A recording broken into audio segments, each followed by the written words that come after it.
አንድ እውነተኛ አምላክ። በአንደኛ ጢሞቴዎስ ምዕራፍ 2 ከቁጥር 3 እስከ 7 ሰዎች ሁሉ ሊድኑና እውነቱን ወደ ማወቅ ሊደርሱ በሚወድ በእግዚአብሔር በመድኃኒታችን ፊት መልካምና ደስ የሚያሰኝ ይህ ነው። አንድ እግዚአብሔር አለን። በእግዚአብሔርና በሰውም መካከል ያለው መካከለኛው ደግሞ አንድ አለ፣ እርሱም ሰው የሆነው ክርስቶስ ኢየሱስ ነው። ራሱንም ለሁሉ ቤዛ ሰጠ። ይህም በገዛ ዘመኑ ምስክርነቱ ነበር።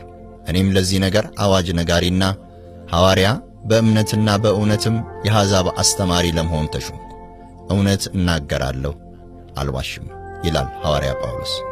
ሰዎች ሁሉ እንዲድኑና እውነቱን ወደ ማወቅ እንዲደርሱ የሚፈልግ አምላክ ወደ መዳን የሚያደርሰውን የራሱን ማንነት በቃሉ አማካይነት አስረግጦ ያስረዳናል። የእግዚአብሔር ማንነት ሳይታወቅ የዘላለም ሕይወት ማግኘት አይታሰብም። ዮሐንስ ወንጌል ምዕራፍ 17 ቁጥር 3። ማንነቱን ሳያውቁ በመላና በጭፍን እምነት አለኝ ማለትም የመጽሐፍ ቅዱስ ድጋፍ የለውም። ታውቁና ታምኑብኝ ዘንድ እኔም እንደሆንኩ ታስተውሉ ዘንድ እናንተ የመረጥኩትን ባሪያዬ ምስክሮቼ ናችሁ ይላል እግዚአብሔር። ኢሳይያስ ምዕራፍ 43 ቁጥር 10።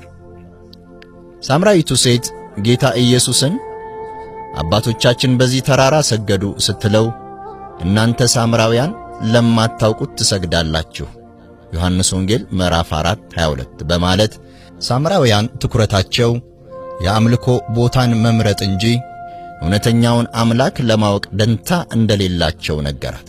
ለአምልኮ ከሚኬድበት የቦታ ምርጫም ሆነ ከአምልኮ ሥርዓት በፊት የሚቀድመው የሚመለከውን እውነተኛ አምላክ በትክክል ማወቅ ነው።